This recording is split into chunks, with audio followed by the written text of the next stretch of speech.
Passiamo al prossimo relatore, Teresa Frye. È proprietaria e presidente di Techform Advanced Casting Technology. Nei primi anni 90 la sua azienda ha introdotto nell'industria della gioielleria tecniche di microfusione ad alta temperatura, provenienti dal settore aerospaziale. In qualità di rinomata esperta nelle tecniche di fusione dei gioielli e prolifica ricercatrice. Ha pubblicato articoli e paper tecnici in tutto il mondo tutto il mondo. Come relatrice viene frequentemente invitata a conferenze di settore negli Stati Uniti e in Europa. Il titolo della sua memoria è uno studio degli effetti dei modelli di fusione prodotti digitalmente sulla qualità delle fusioni. I costi delle macchine di prototipazione rapida sono scesi significativamente e ora i produttori possono scegliere fra un'ampia varietà di stampanti 3D e materiali. Nessuno di questi è qualitativamente identico agli altri e le principali cause dei difetti connessi non sono state comprese appieno, tanto che nel settore si fanno ancora numerose ipotesi e vengono proposte varie soluzioni. Verranno esaminati in questa memoria i comportamenti di alcuni dei principali materiali attraverso studi controllati, quindi farà seguito a una valutazione del movimento dimensionale sperimentato da tali materiali quando sottoposti a microfusione e cottura. Prego Teresa, please. Good morning, everyone. I'd love to see a show of hands. How many people in the room are currently working with 3D printed casting models? Okay, so quite a few, quite a few. Well, the title of my presentation today is a study of the effects of digitally produced casting models on casting quality. I did this research several years ago, and I want to just qualify something that a lot of these machine makers have made some tremendous improvements since this research was done. However, we still have the same dynamics present that you're going to see in this presentation. It's good to know that things have improved, but we still have a ways to go to optimize 3D printed models. So it is definitely a digital world out there in manufacturing, something we need to embrace because the economy demands that. We have many printers to choose from for our casting models. This is just a small handful of what is available out there. So, why did we do this research? Number one, digital casting models are mainstream in most jewelry operations these days. And the materials that are used for these models exhibit varying degrees of success in casting. And lastly, the root causes are not always well understood for the defects. So in this research, we looked at both additive and subtractive manufacturing. The CNC'd milled waxes are really starting to fall out of favor. I know most people have brought in 3D printers, but this research does cover both materials. So now we are going to jump into the research section. This is a list of the model materials that we used. The top two are photopolymers or light curing technologies. The third is a jetting technology. The next four are all milling materials. And then the last, we used the injection wax basically as a baseline from which to compare our results. So this is our test geometry, and I like to call this geometry the design from hell. We tried to make the most difficult to cast test model. We've got a sharp triangle where you can see up here in A. We've got deep blind holes for B and C. And then the D and E is the sharp edges here, which castings typically don't like. You always want to have some small radius in your castings. It's much gentler on your investment. And then lastly, the complex recess that you can see in F. So this is a deep recess right here.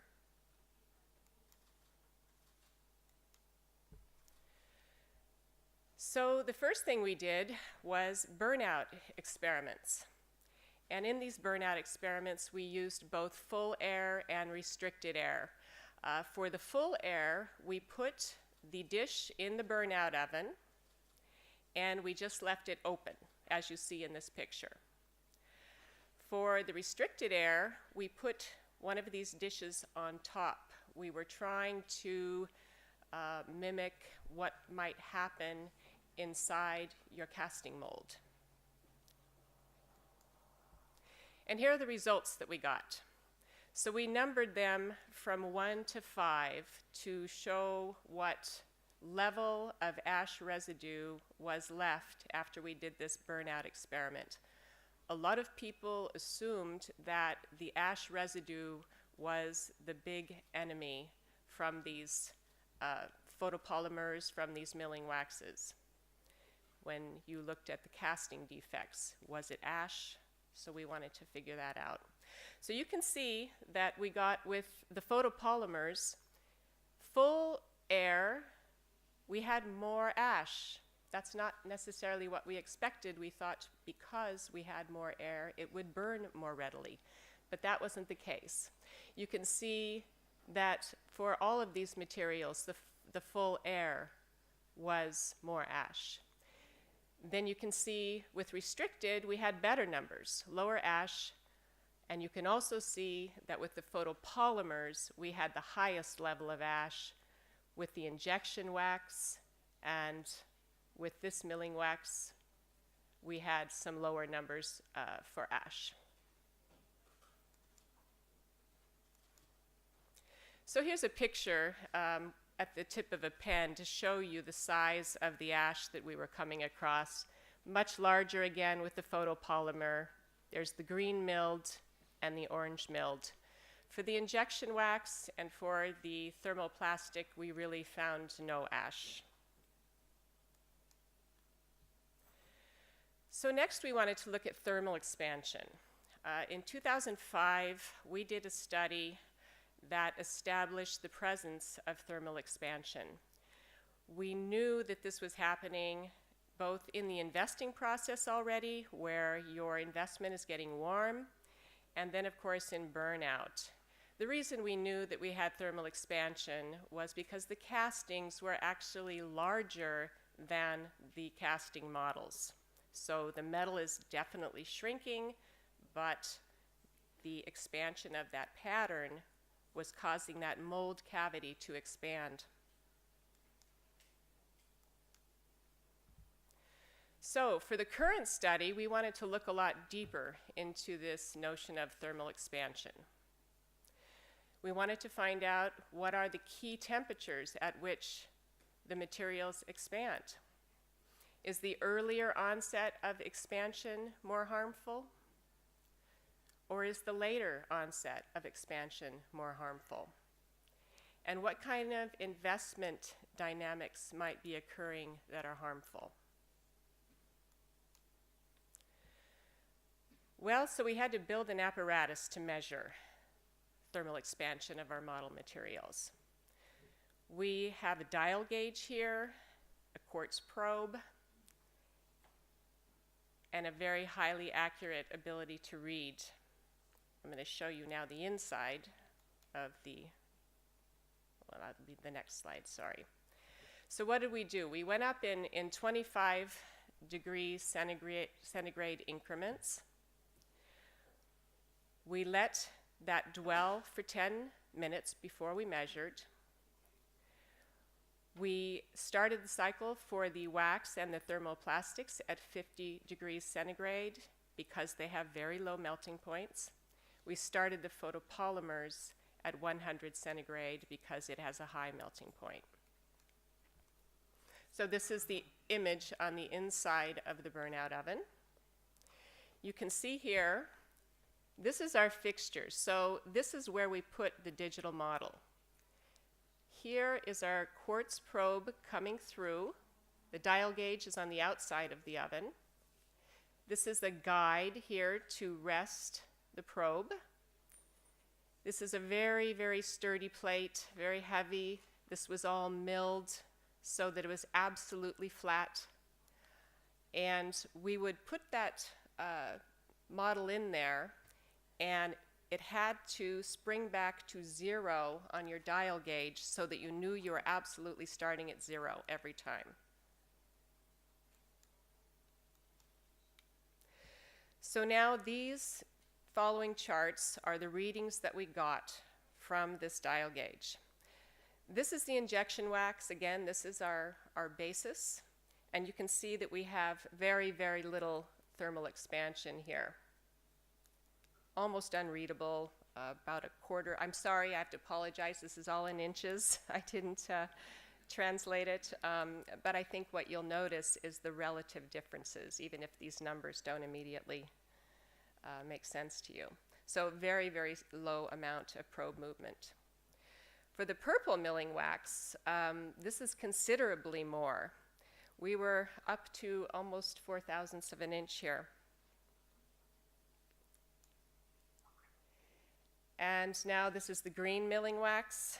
We are at about 4.5 here. This is blue, even greater at 7/1000ths of an inch. And orange, a little over 7/1000ths of an inch. So we see a big difference already in milling waxes versus injection wax. Here's the summary of those numbers. You can see we are from less than 1/1000ths up to 7/1000ths.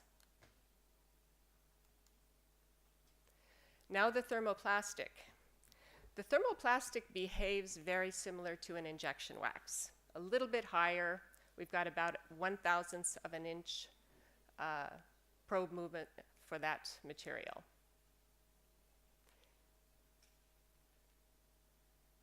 And you also notice that you're melting at a very low temperature. With the injection wax and with the thermoplastic, a very low temperature. The milling wax is also relatively low temperature. Now we look at our photopolymers. These are the light curing methods. This is what is dominating the market now, is photopolymers. The first photopolymer was 12/1000ths of an inch. This is dramatically higher. So you can imagine that this is going to be causing issues with your investment. You also notice, and this is very important, that you are at 375 degrees centigrade here. So much higher point. Your photopolymers are staying inside your investment much longer and expanding much more. And here's photopolymer B. We had a little less expansion, but higher than all of the wax materials. And again, we are a very high temperature range here, about 400 degrees centigrade. Here's the summary: 12/1000ths of an inch, 9/1000ths of an inch, and high temperatures. So the conclusions on the pattern thermal expansion. The range of probe movement from less than 1/1000ths up to 12/1000ths. Very broad range of pattern behaviors present in our measurements. Next, I'm going to context these with investment dynamics and casting correlation. So, investment considerations. Nearly all materials will expand with heat. And during burnout, we really need to consider the expansion of both the investment and the pattern. So if you thought you had enough to worry about with just that thermal expansion of the model, remember your investment is doing the same. So what we really need to look for here is the strength of the investment at key expansion temperatures. So this was provided to me, this thermal expansion chart by Ransom and Randolph. And you can see here for phosphate bonded investment, which is typically used with platinum, the expansion starts at about 225 degrees centigrade. It actually shrinks in the beginning, and then it starts to climb.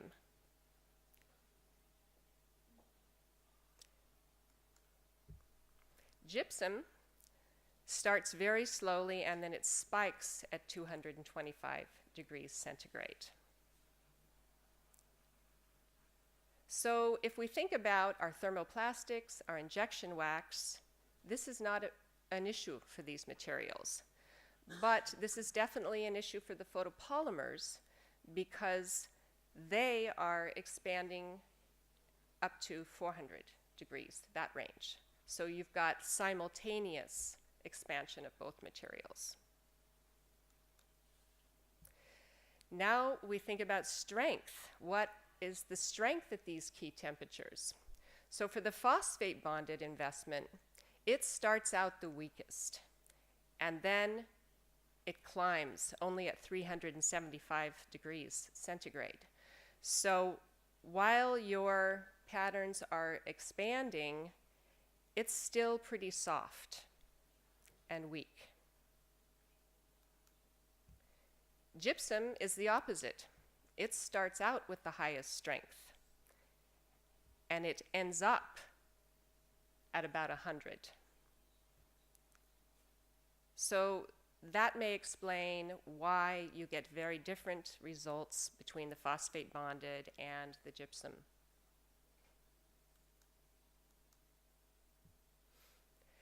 So whenever you come up with all these theories, you need to somehow test and prove what's going to happen in your casting process.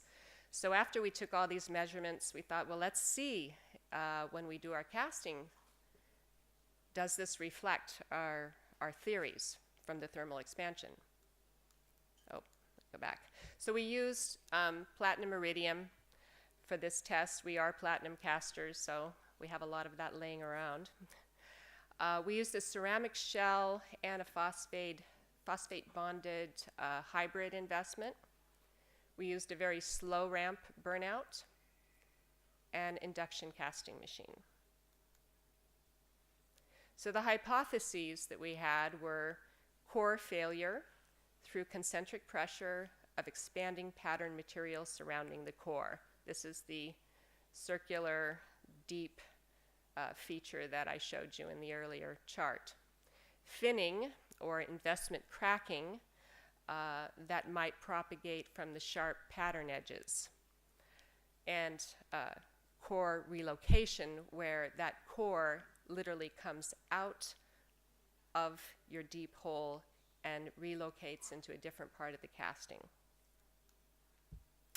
So this was the injection wax. This looks pretty clean. You see a nice clear hole. This deep groove is clean. No surprise. We know we have very low expansion. The milled waxes surprised us a little bit. This is a terrible result. And this is all collapsed through concentric pressure. And this was just squeezing that fine section of investment. Thermoplastics, again, these behave much like an injection wax, so nice and clean. Photopolymers, we had mixed results. We were actually surprised how cleanly this whole cast, but we had some blockage in here. You can also see a much bigger reaction with the investment. This is a very rough surface, so there is some sort of reaction where the metal is penetrating the investment. And then we did find in one of the photopolymer casting trees that a core had relocated, which is a pretty drastic result. You usually have a really bad casting when you have this type of failure. Then the ash residue that we talked about earlier. We knew that there were significant amounts present in the photopolymers, but the correlation of the casting defects with the morphology of the ash was not observed. So we believed that the ash, being very lightweight, was just literally being lifted into the sprue system and was really not, it was not a big problem, at least in our studies. I have talked to some companies that believe ash is a big problem, that they have observed some defect morphologies that reflect the ash. But in our casting operation, and we cast all of these different models, we're trade casters, so we get sent a broad number of materials. It's typically not an issue. I would say maybe 5% of the time. So conclusions. The majority of digital materials presented some degree of casting challenge in designs that have sharp edges, deep setting holes, small detailed areas that have very thin cross sections of investment. The only digital material that did not experience problems in our test geometry was the thermoplastic, and that's because it's behaving very much like an injection wax. Investment failures are caused primarily by expansion of materials during investment and burnout operations. And I think we need to understand the behaviors of our digital models in order to understand, internally in your operations what's happening. Do some tests. Try to find out what your root cause is for these failures. And I think that probably the best advice I can give you is to design for manufacturability. Know that this expansion is taking place to a greater or lesser degree, and avoid some of these design features that are just destined to fail. The really deep holes, we will immediately call up our customer and say, hey, can we fill that hole? We'll leave you a little bit of a divot so you can drill it out, but do not use photopolymers, for example, with really deep holes. You're just inviting trouble. So, grazie, that's the extent of my Italian. To you, the audience, to Legor and JTF, it's always a pleasure to come to Italy. You have a wonderful country. I always enjoy coming. So thank you very much.